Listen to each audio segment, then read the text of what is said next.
Assalamualaikum warahmatullahi wabarakatuh. Innal hamdalillah nahmaduhu wa nasta'inuhu wa nastaghfiruh wa na'udzu billahi min shururi anfusina wa min sayyiati a'malina. May yahdihillahu fala mudilla lahu wa man yudlil fala hadiya lahu. Asyhadu an la ilaha illallah wahdahu la syarika lahu wa asyhadu anna Muhammadan abduhu wa rasuluhu wa la nabiyya ba'da. Adal amanah wa balagha risalah wa nasrul ummah wa jahada fillahi haqqa jihadi hatta atahul yaqin tarakana lil mahjatil bayda lailuha kanahariha la yazigu anha illa halik. Allahumma shalli wa sallim ala nabiyyina Muhammadin wa alihi wa sahbihi wa sallam. Allahumma subhanaka la ilma lana illa ma 'allamtana wa 'allimna ma yanfa'una wa zidna ilman. Allahumma rabbana atina fid dunya hasanah wa fil akhirati hasanah wa qina adzabannar. Bantuin lu santai.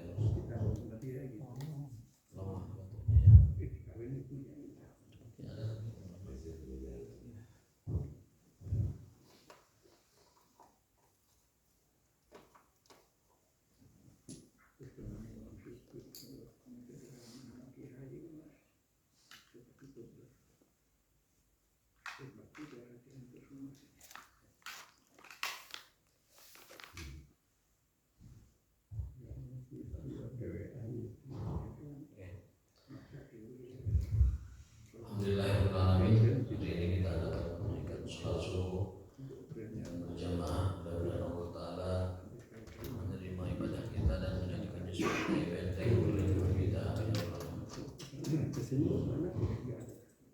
Pesan-pesan yang menyampaikan bahwasanya man sholat subha fa fi zimmatillah. Barang siapa yang sholat subuh maka dia ada dalam jaminan dan tanggungan Allah Subhanahu wa Ta'ala. Dan waktu sholat subuh ba'da subuh adalah waktu yang diberkahi bagi umat Rasulullah Sallallahu Alaihi Wasallam. Hari ini kita akan melanjutkan kajian tafsir kita surat An-Nazi'at. Jadi 2 surat lagi kita menamatkan juz amma. Lumayan, 1 juz 2 tahun bebereskan. 1 juz 2 tahunan, hampir 2 tahun ya. Nanti Ramadan kita 2 tahun. Maka jadi mudah-mudahan setelah An-Nazi'at kita kembali ke Al-Baqarah lagi, sebagaimana dulu kita mengawali surat Al-Baqarah sampai ke tengah nanti, sehabisnya lah, sehabis usia kita insyaallah. Amin. Surat An-Nazi'at. Surat ini adalah surat Makkiyah, surat yang turun sebelum hijrah. Jumlah ayatnya ada 46. Kenapa disebut surat An-Nazi'at? Karena Allah Subhanahu wa Ta'ala bersumpah dengan malaikat-malaikatnya. Dan diantara sebutan malaikat itu adalah An-Nazi'at. Naza' dari kata mencabut, naza'a yanza'u, mencabut nyawa. Jadi An-Nazi'at itu adalah para malaikat yang mencabut nyawa. Adapun tema utama dari surat An-Nazi'at tentang kegentingan hari kiamat. Ini lagi-lagi surat juz amma itu yang awal-awal hampir semuanya menceritakan tentang hari kiamat.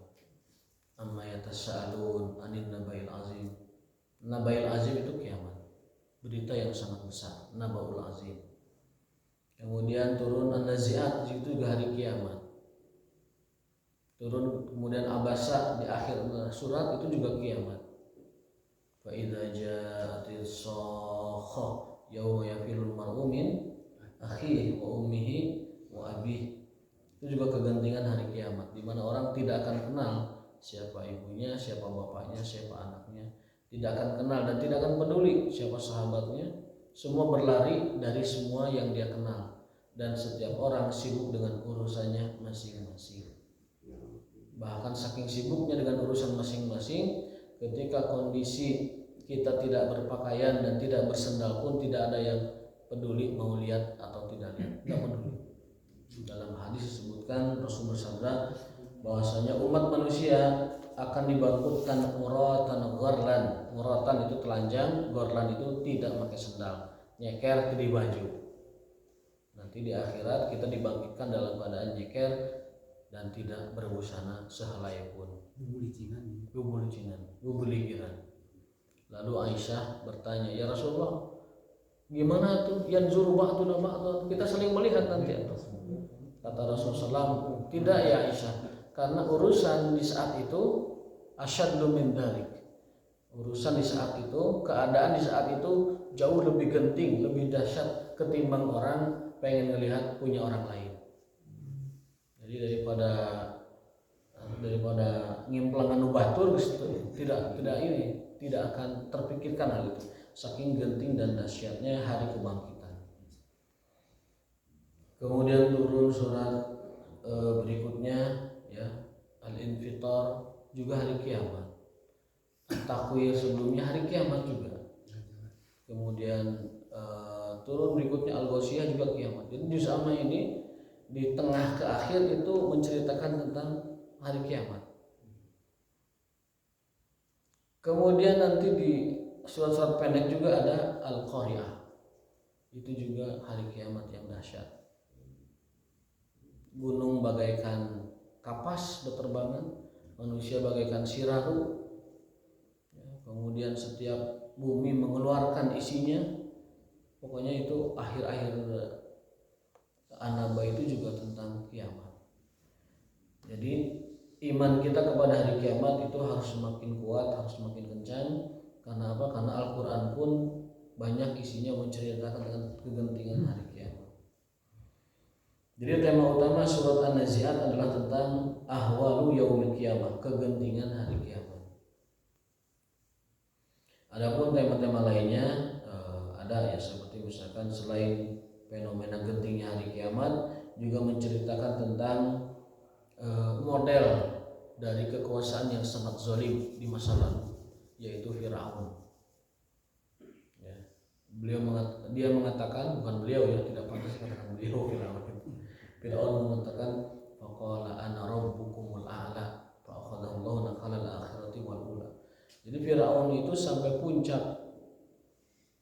kesewenang-wenangannya, puncak kezaliman dan ketogutannya itu sampai mengatakan ana rabbukumul a'la, aku adalah Tuhan kalian yang paling tinggi. Udah puncak kezaliman itu, aku adalah Tuhan kalian yang paling tinggi.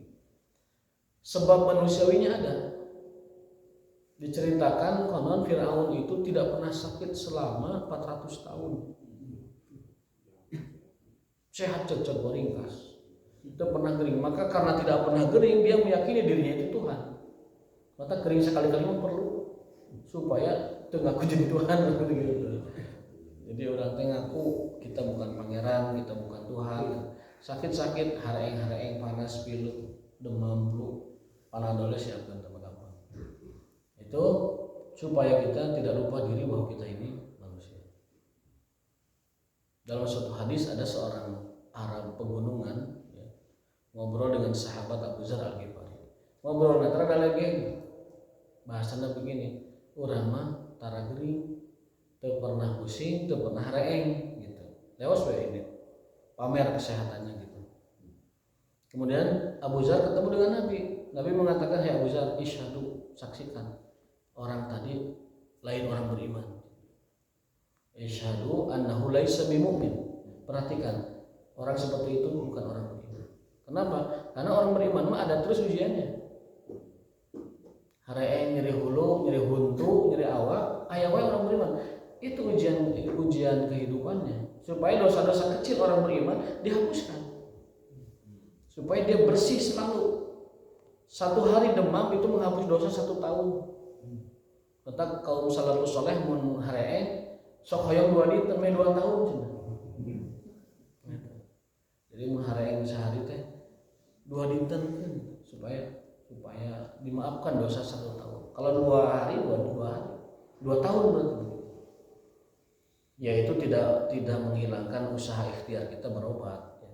Kita baca Fatihah, minum air hangat, baca Fatihah sambil kemudian minum obat warung yang begitu, yang bisa dijangkau mudah. Itu ikhtiar maksimalnya. Kombinasi antara obat dengan Quran dan obat dengan obat manusiawi, obat medis begitu.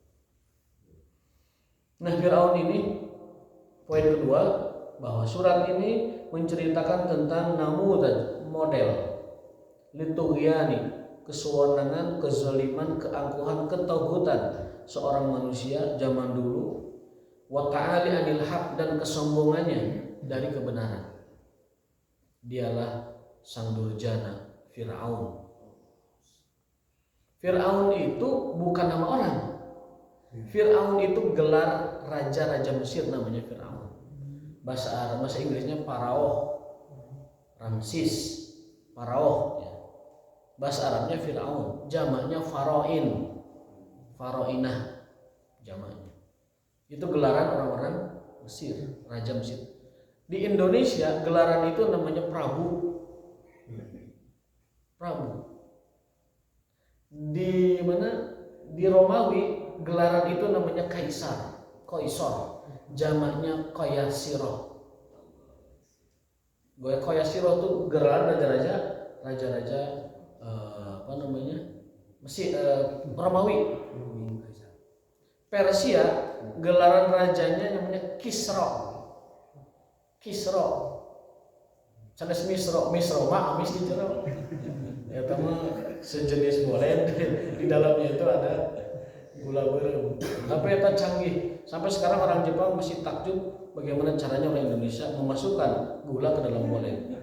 Tidak ada teknologinya mereka, nggak sampai. Jadi robotika tidak sampai. Mungkin juga kecerdasan artifisial itu, AI itu mungkin nggak sampai juga. Gimana caranya itu gula bisa berada di dalam boleh gitu. Nah, raja-raja Persia namanya Kisra. Tulisan Arabnya Kisra. Jamaknya Akasiro. Para raja Persia Akasiro. Raja-raja Yaman zaman dulu ya, bukan zaman sekarang, namanya Najasyi. Najasyi itu bukan nama orang, ada nama orangnya. Raja Najasyi ada nama aslinya. Najasyi itu gelaran saja, seperti di kitab Prabu. Najasyi. Jamaknya Najasyi, bentuk jamaknya Anjasha. Anjasha itu nama-nama raja Yaman. Kemudian ada lagi raja di semenanjung Arab, namanya raja-raja mereka namanya Tuba. Makanya dalam surat Al-Quran ada disebutkan wa qaum Tuba, itu raja-raja kaum Tuba Yaman kuno. Jadi ini gelaran raja-raja orang dulu seperti itu. Kisra Persia, Kaisar Romawi, kemudian Fir'aun Mesir, kemudian Tuba itu Yaman kuno, Najasyi itu juga Yaman ya. Kemudian kalau di kita mungkin kita lebih mengenalnya Prabu mungkin. Prabu itu Prabu raja gitu kan. Atau mungkin sebagian di Indonesia ada sultan menyebutnya. Tapi sultan dari Arab, bahasa Arab. Dia yang diserap sultan itu bahasa Arab diserap ke bahasa Melayu namanya sultan. Jadi mungkin raja ya, raja Amangkurat, raja Majapahit. Jadi raja maksudnya. Atau di Sunda itu mungkin ada perang. Di Sunda ada perang. Mengadik kalau mengadik. Karena bisa ngejengkang gitu. Itu poin yang kedua. Surat An-Nazi'at menggambarkan tentang adanya dulu kekuasaan zalim yang sangat berkuasa sekali, dan tetapi kekuasaan mereka tidak digunakan dalam ketaatan kepada Allah Subhanahu wa taala. Firaun yang beriman itu adalah Firaun II di zaman Nabi Yusuf alaihissalam. Di zaman itu Firaun Mesir mengumumkan bahwa agama resmi di Mesir adalah agama tauhid. Saya kemudian siapapun yang mencela ataupun berbuat jahat kepada pengikut agama tauhid, maka dia akan terkena dengan pidana. Diumumkan di Mesir saat itu bahwa agama resmi bangsa Mesir saat ini adalah agama tauhid, dan setiap orang yang mencela atau menjahati agama dan pengikut agama ini maka dia kriminal, ditangkap. Itu hebatnya kalau dakwah sampai kepada pucuk kekuasaan. Raja itu dengan segala macam kewenangan dan keluar biasanya tinggal mengumumkan hari ini agama Mesir tauhid, udah beres urusan. Tidak ada yang nanti tidak ada yang berani melawan gitu. Itu dakwah kalau sudah menguasai pucuk kepemimpinan. Kita lihat Nabi Sulaiman, dakwah beliau beda dengan dakwah Nabi lain. Nabi Sulaiman itu kan penguasa, raja yang kuat, raja terbesar sepanjang masa bahkan dikatakan. Itu ketika mendakwahi kerajaan Balkis di Sabah, ada yang nyebut Balkis, ada yang Bilqis, tapi berseluruh agama peninggalan nulisannya Balkis, tapi Bilqis juga boleh. Kalau Quran menyebutnya adalah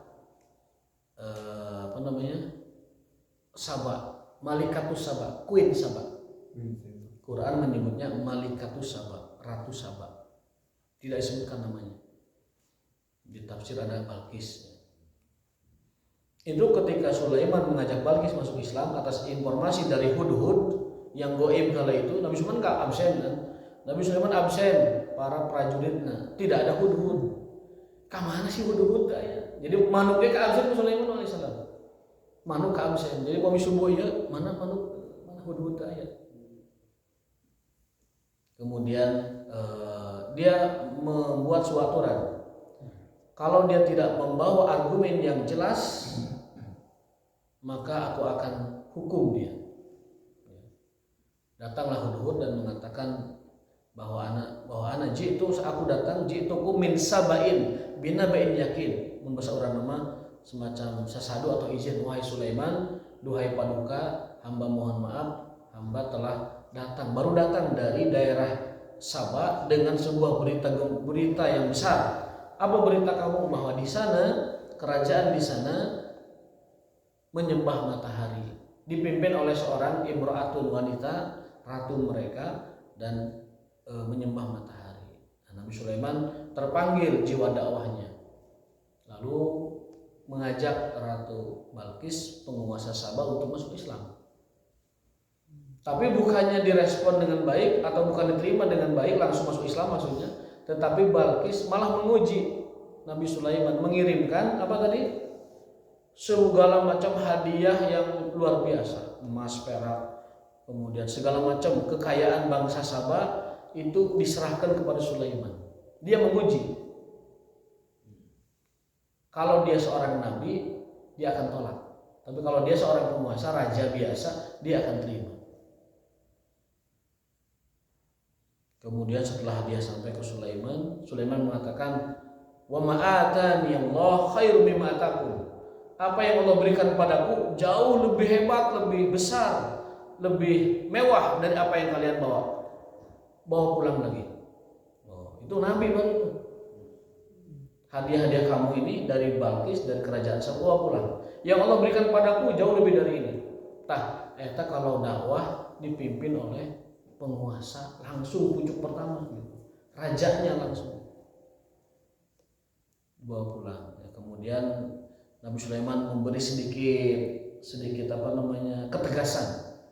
Beliau mengatakan kalau mereka tidak mau beriman, lanatiyannakum bijunudin la qibala lahum biha. Masuk Islamlah kau wahai Balkis, kalau tidak kami akan mendatangi kalian dengan bala tentara yang tidak ada lawannya di muka bumi siapapun. Ngegetar dengan bala tentara yang tidak ada bandingannya, itu kata Quran benar. Jin bala tentaranya, api, air, angin, hewan-hewan sasatuan ngabring. Namun diabringkan, wah udah Sabah digale, hancur. Termasuk juga bangsa-bangsa yang kecil. Angin aja bisa diperintah, air bisa diperintah, muncaigi bisa perintah gampang. Laut ulin ka kota tuh gampang, bisa begitu. Walhasil Balkis akhirnya menyatakan kami Sabah ini minta pendapat dulu penggawa-penggawanya. Ini Sulaiman mengirim sinyal keras ini bahwa kita ini kalau tidak mengikuti agamanya akan didatangi oleh bala tentara yang tidak ada lawannya di muka bumi. Saya minta pendapat kepada tuan-tuan. Kita ngapain nih? Melawan, perang maksudnya, atau kita ikut? Lalu para punggawa ini karena tahu persis kehebatan Sulaiman dan kerajaannya, mengembalikan keputusan kepada raja. Fanzuri maza ta'murin, Tuan Putri silahkan ambil keputusan sesuai dengan kehendak Tuan Putri. Akhirnya diputuskan bahwa Balkis menerima dakwahnya Sulaiman dan mereka mendatangi kerajaan Sulaiman di Palestina. Jadi Palestina itu ada tapak kerajaan Sulaiman yang sekarang diklaim oleh Yahudi sebagai kuil Sulaiman atau Solomon Temple. King Solomon Temple itu kuil Sulaiman, Haikal Sulaiman bahasa Arabnya. Itu diklaim oleh Yahudi sekarang. Padahal itu kan kalau runut akidahnya, itu Sulaiman kan akidahnya tauhid, bukan akidah seperti ahli kitab sekarang. Nah kemudian Bilqis datang dengan segala ketundukannya karena dia tahu setiap raja, setiap pasukan yang masuk kepada negara lain biasanya negaranya hancur dan rakyatnya dihinakan. Bahwasanya setiap kerajaan idza dakhulu masuk kepada suatu wilayah ja'alu a'izzata ahliha azillah, akan menjadikan negara itu hancur dan juga akan menjadikan penduduk di sekitar negara itu terhinakan. Padahal Sulaiman bukan tipe penguasa yang seperti itu. Tapi Bilqis di dalam memorinya teringat setiap raja kalau menundukkan sebuah kerajaan pasti kerajaannya dihancurkan dan juga rakyatnya dihinakan, dijajah. Itu pola pikir dia karena biasanya begitu. Tapi Sulaiman kan bukan hanya raja, dia nabi, mustahil melakukan hal seperti itu. Jangankan menghancurkan sebuah negara, semut saja diinjak dia tidak mau, tidak bisa. Bahkan diserukan dulu, wahai para semut, ayuhan namal, udkhulu masakinakum, masuklah kamu ke sarang-sarang kamu, karena pasukan saya mau lewat. Semut pun ngasih tahu kepada pahlawan sadayana Sulaiman pada ngalangkung ya dan tentaranya, hayu arasuk ke sarang-sarang marana, marasuk. Takut keinjak. Luar biasa. Kemudian Sulaiman menerima kedatangan Balqis dan di sana melihat Balqis kerajaan Sulaiman yang sangat megah sekali. Nah, ada sebuah kisah yang Al-Qur'an ceritakan begitu indah. Ketika itu Sulaiman alaihissalam ingin agar Balqis menghadap kepada dirinya dalam keadaan yang familiar gitu. Sulaiman ingin memuliakan kedatangan Balqis yang menerima Islam dengan kemuliaan, bagaikan seorang ratu yang dihormati gitu. Akhirnya Sulaiman berpikir, man ya'ti ilayya bi arsyiha, siapa yang sanggup membawakan singgasana Balqis ke hadapanku. Itu tujuannya untuk menghormati Balqis, datang dengan suasana yang akrab, familiar, ini singgasana saya gitu. Dan juga sekaligus menunjukkan kehebatan mukjizat Sulaiman. Akhirnya Sulaiman menawarkan siapa yang sanggup menghadirkan istananya Balqis, singgasana Balqis. Qala ifritum minal jinni ana atika qabla an taquma min maqamika. Wahai Sulaiman, kata ifrit, absen pertama, wahai Sulaiman, izinkan aku ngambil singgasana Bilqis, pindahkan ke sini. Berapa lama? Qabla an taquma min maqamik. Pokoknya mah pangersa ngadeg calik terus aya. Atau calik kemudian ngadeg calik sekedar berdiri terus aya. Sadiukeun lah bahasa urang. Berarti sekitar 3 detikan lah. 3 detik. Eta ifrit kekuasaan kemampuan ifrit kan sakitu tah. 3 detik ngadatangkeun singgasana. Ifrit mah nya namanya ifrit teh jagar najin eta teh. Jagar najin. Duka tantona sabaraha kon mah ifrit jagar najin. Da teu ditato mah gitu. Ifrit mah teu kedah kangge tato sarina bagus. Di urang we cemen PSMA make tato media adopsieun batur. Ditambah sawak-awak 3 taplak meja gitu. Lengkap. Nah, kemudian ada seorang ulama. Makanya ulama menyimpulkan di sini. Ulama qala rajulun indahu ilmun minal kitab. Ada seorang lelaki indahu ilmun minal kitab, punya ilmu dengan Alkitab. Ulama berarti. Apa kata ulama tersebut? Hamba soleh dan dia ulama, mengerti Alkitab. Dia mengatakan ana atika qabla an yartadda ilaika tarfu. Wahai Sulaiman, Aku sanggup mendatangkan singgasana Bilqis sakicep. Pangersa teu acan ngicep tos aya di istana. Celing langsung.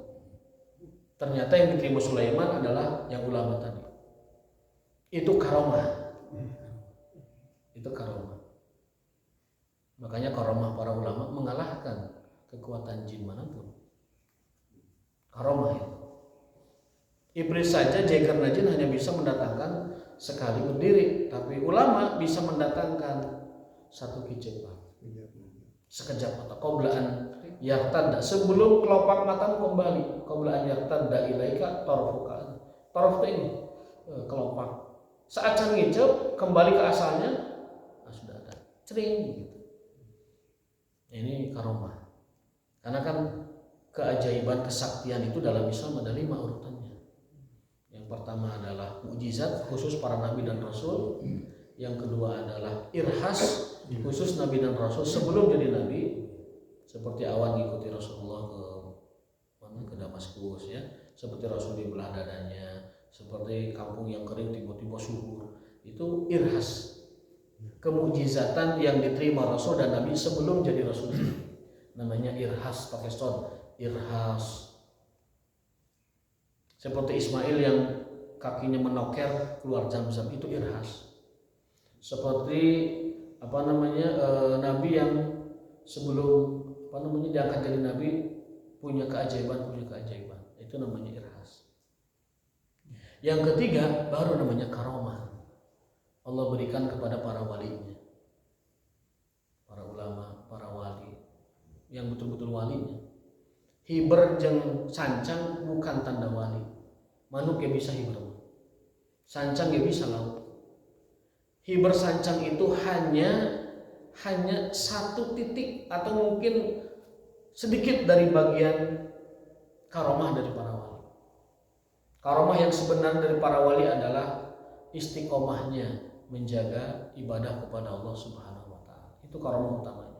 Adapun kesaktian-kesaktian yang seperti itu hanya bagian kecil saja, tapi bukan itu intinya. Bukan itu intinya. Makanya karomah wali songo dakwahnya. Ya, karomah para sahabat dakwah mereka ke seluruh jagat, itu karomah mereka. Nah, dari karomah mereka dalam istiqomah berdakwah, Allah berikan pertolongan-pertolongan. Seperti Khalid berdakwah ke Afrika, seperti Abu Ubaid al-Jarrah berdakwah ke Afrika. Kemudian di tengah jalan dihadang sekumpulan singa. Lalu dia mengatakan kepada singa itu, "Wahai singa, kalian itu pasukan Allah, kami juga pasukan Allah, menyingkirlah." Singa menyingkir. Kemudian Khalid juga pernah diracun ketika datang ke suatu wilayah. Khalid minum dengan membaca Bismillahirrahmanirrahim, la yadurru ma ismihi syai'un fil ardi wala fis sama wa huwa samiul. Racun tidak mempan. Nah, itu karomah para sahabat. Tapi karomah mereka yang utamanya dakwah. Karomah utama mereka istiqomah dalam dakwah. Adapun Allah kasih pertolongan ketika dakwahnya, itu adalah satu bagian kecil dari karomah-karomah mereka saja. Orang sekarang banyaknya fokus kepada kesaktiannya, bukan fokus kepada dakwah dan istiqomahnya. Itu yang keliru. Umar bin Khattab punya karomah, dapat melihat peperangan nun jauh di sana. Jadi perangnya di Surabaya, lalajuna di Bandung, pakai layar besar. Umar melihat habis sholat begini di masjid, sambil mengomando, pasukan kanan, kakenca, nuhalo katukang halo, ngatur peperangan dari Madinah. Padahal perang di Surabaya, jaraknya jauh kan, 1000 km. Itu karomah. Jadi bisa memandang pasukan dari kejauhan. Kemudian ada karomah lain, beliau itu pernah dikirim surat bahwa Sungai Nil itu pernah kering. Lalu dikirim surat oleh orang-orang Mesir, ngadu kepada Khalifah, "Wahai Khalifah, Mesir mengering air Sungai Nilnya." Apa kata Umar? Sampaikan kepada Sungai Nil. Sampaikan kepada Sungai Nil, kalau kau biasa mengalir dengan izin Allah, sekarang ngalirlah dengan izin Allah. Ngalir deh Pak. Sungai Nil ngalir deh. Kata Umar karomah. Dan masih banyak kalau diceritakan nggak habis satu hari menceritakan karomah para sahabat, para aulia, para solihun. Itu nggak akan habis. Ada juga karomahnya yang api tidak panas. Karomah siapa itu? Karomah Al-Imam Al-Hasan Al-Basri, Imam Hasan Al-Basri, yang dijuluki sebagai ulamanya ulama di zaman tabi'in. Beliau itu suatu hari mengkritik pemerintah. Ya, sebagaimana ulama punya hak mengkritik pemerintah karena keilmuannya. Tidak disenangi oleh rejim saat itu, dipimpin oleh Hajjaj bin Yusuf. Ditewak. Hukumannya tidak tanggung-tanggung, akan dipancung dia. Disingkirkan gitu. Sebelum dipancung, sebelum dihukum, sang eksekutor sudah mendekat. Al-Imam Al-Karim, Al-Imam Al-Mubajjal Hasan Al-Basri minta izin. Tuan, sebelum kau pancung saya, izinkan saya sholat 2 rakaat. Silakan, anggap saja itu permohonan terakhir sebelum kau hilang di muka bumi. Lalu Al-Imam Al-Hasan Al-Basri rahimahullah ta'ala radhiyallahu ta'ala anhu sholat. Ketika sholat di dalam sujudnya, beliau memohon kepada Allah, Allahumma ja'al ghadbatal Hajjaj kanari Ibrahim. Ya Allah, jadikan kemarahan si Hajjaj ini, penguasa saat itu, dingin seperti api Ibrahim. Tiba-tiba ketika si Hajjaj sudah naik pitam ingin mengeksekusi Imam Hasan Al-Basri, tiba-tiba berubah seketika menjadi leleh dan leles, akhirnya mengasihi Al-Imam Hasan Al-Basri, bahkan memanggilnya ya Sayyidal Ulama, wahai penghulu, tuannya para ulama, wahai ulamanya para ulama. Malah jadi lungguh, malah jadi hormat, jadi tungkul. Nah, jadi mun urang dicarakan usaha wae salat 2 rakaat. Dina salatna ngadoa, ya Allah jadikan kemarahannya dingin seperti api Ibrahim. Termasuk dicarakan ku istri. Semua lagi marah-marahnya itu, tenang mah, izinkan saya salat 2 rakaat. Tadi sujudnya, ya Allah jadikan kemarahan istriku sebagai dingin seperti dinginnya Ibrahim. Itu insya Allah tiba-tiba istri yang tadinya marah luar biasa, tiba-tiba dingin seperti api Ibrahim. Muntahnya sebaliknya paling. Ya, dan selama ini mah gampang mengendalikan mereka mah gampang. Sakuma ambek nage candak wae ka tata di Tasik ya. Mall Asia Plaza aman. Tah gitu. Kepret kudu beureum ge mereka mah leuneus. Kepret kudu beureum langsung marahnya menjadi senang. Di kepret kudu beureum aja. Rumusna tuh. Atau nu biru tapi nu nolna 4. Ari nu beureum nolna 3 mah moal umpan. Kepret kudu beureum langsung itu. Dingin seperti dinginnya api Ibrahim. Nah, jadi ini Imam Hasan Al-Basri punya karomah seperti itu.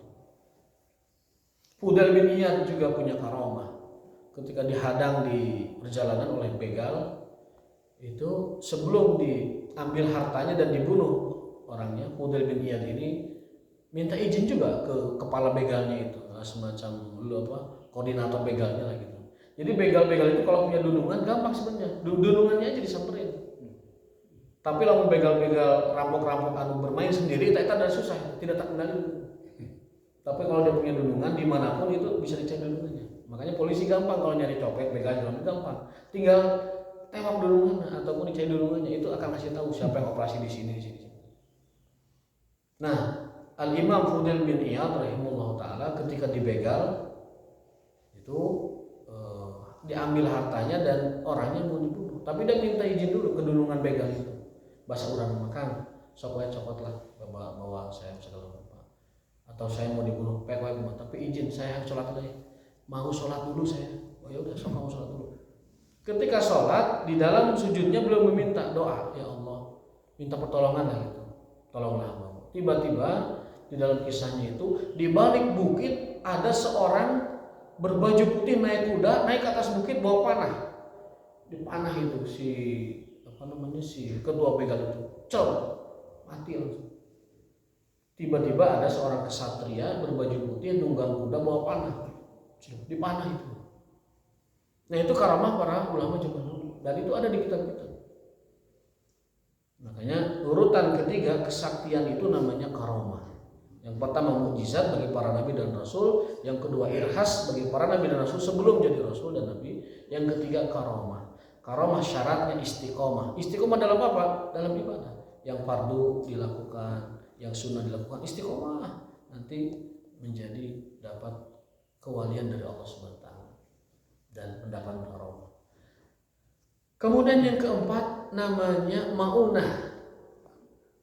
Maunah ini adalah kesaktian yang Allah berikan, pertolongan yang Allah berikan kepada hambanya yang bukan kategori wali, orang biasa seperti kita, orang beriman biasa seperti kita, tapi diberikan pertolongan.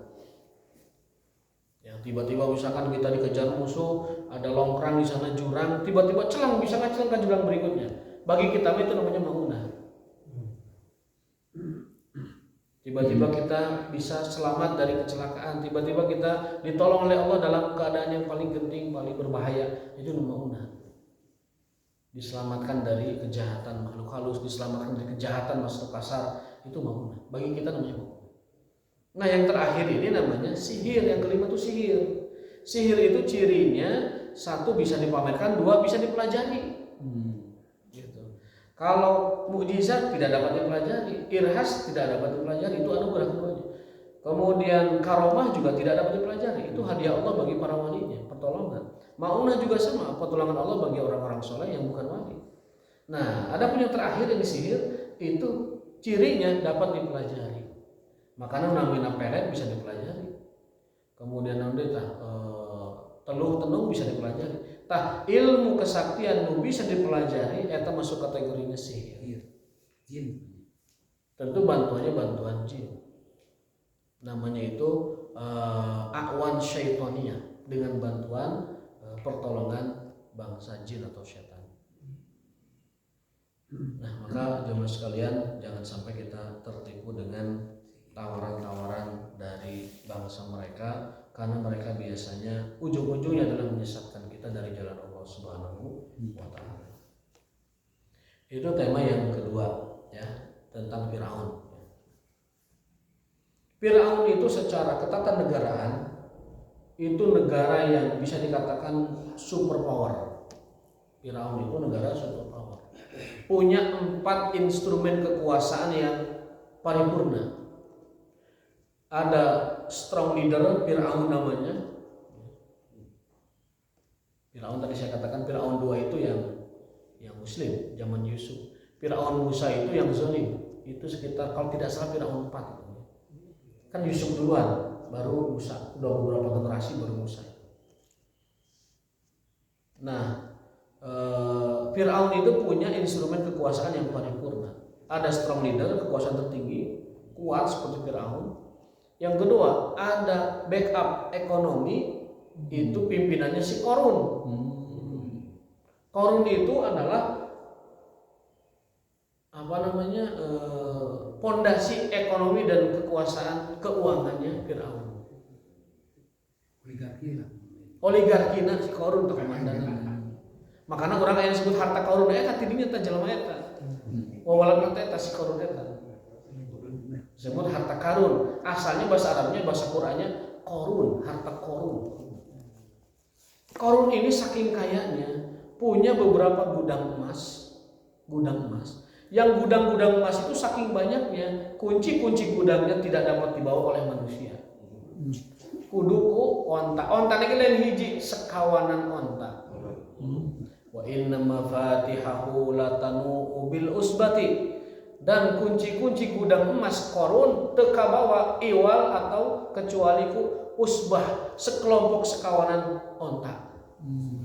Jadi mun kuncina we kudu kasurombongan onta, kemudian emas gitu. Eta teh kuncina. Jadi mun aya 10 kas emas begitu, koper misalkan atau beberapa gudang emas, kuncina teh hanya bisa dibawa oleh onta. Kebayang sebagaimana itu banyak dan besar.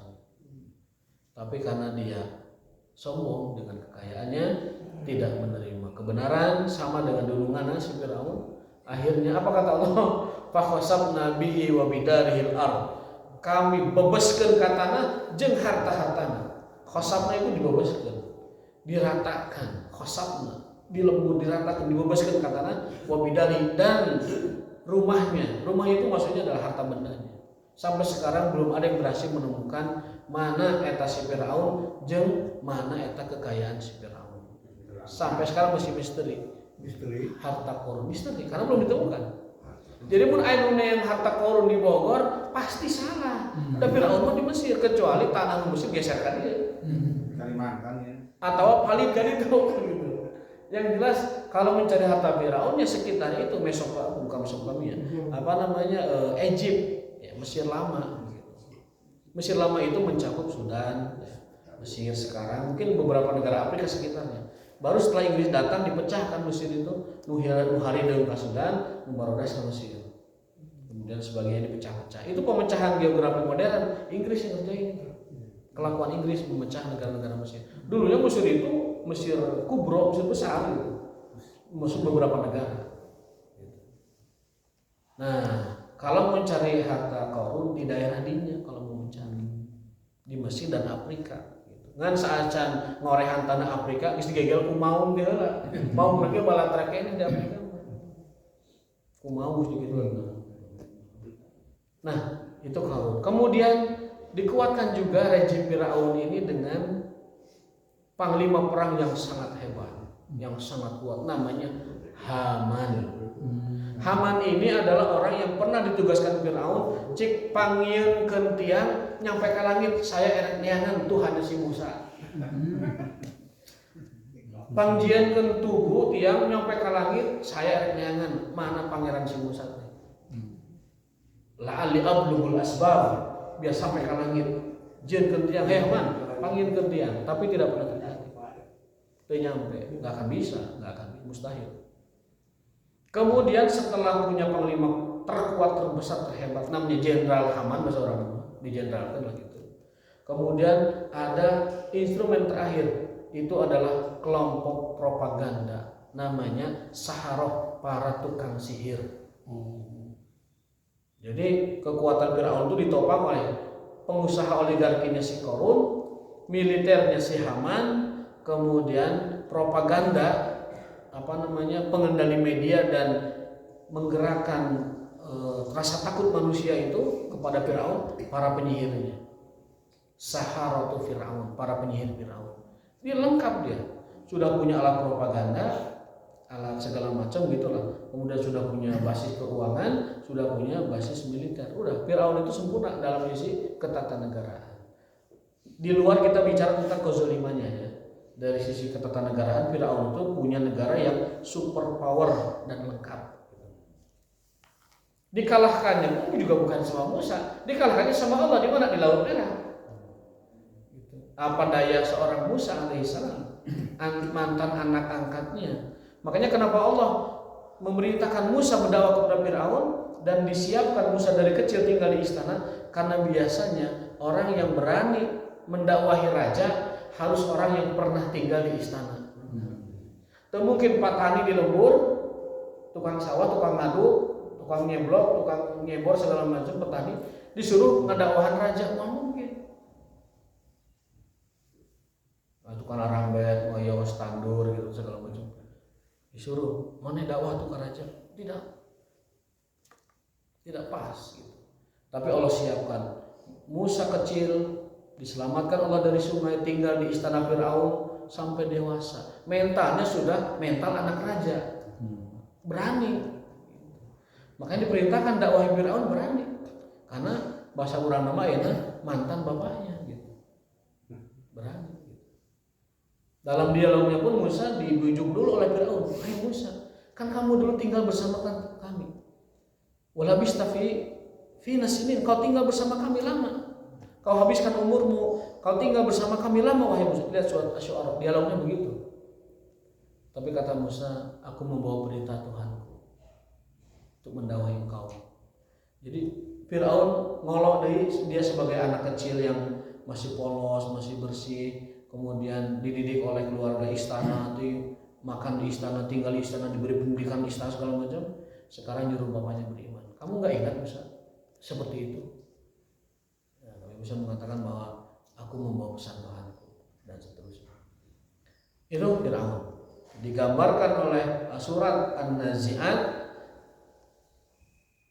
tentang model kekuasaan yang zalim dan sewenang-wenang sampai puncak kezaliman dan kesewenangannya adalah mengaku dirinya sebagai Tuhan. Tapi Allah hancurkan dia di tangan Musa dengan kekuasaan Allah SWT, ditenggelamkan di Laut Merah. Dan Musa saat itu membawa pengikut 600.000 orang menyeberangi Laut Merah, masuk ke Baitul Maqdis. Itu pun masih tertahan sebelumnya, sehingga dihukum oleh Allah SWT. Poin ketiga adalah diperintahkan kita untuk melihat ayat-ayat kauniyah, ayat-ayat semesta dari Allah SWT berupa gunung, alam, kemudian pepohonan, laut. Kita disuruh perintah untuk memperhatikan ayat tersebut. Kita catat saja. Yang keempat adalah tentang perbedaan manusia nanti di hari kiamat. Ada kelompok mukminun, orang-orang beriman, ada kelompok mukadzibun ataupun ada kelompok orang yang zalim dan sewenang-wenang. Lalu yang terakhir, infiradullah wahdahu, hanya Allah yang mengetahui tentang hakikat dan kapan hari kiamat itu terjadi. Itu beberapa tema utama surat An-Nazi'at. Pertemuan nanti berikutnya part 2-nya tentang pelajaran dan hikmah yang kita bisa ambil dari surat An-Nazi'at. Insyaallah di part kedua di Senin depan. Allah taala bisawab, Allah taala bi muradihi wa taufiq wa billah. Subhanallah wa bihamdika asyhadu an la ilaha illa anta astaghfiruka wa atubu ilaik. Assalamualaikum warahmatullahi wabarakatuh.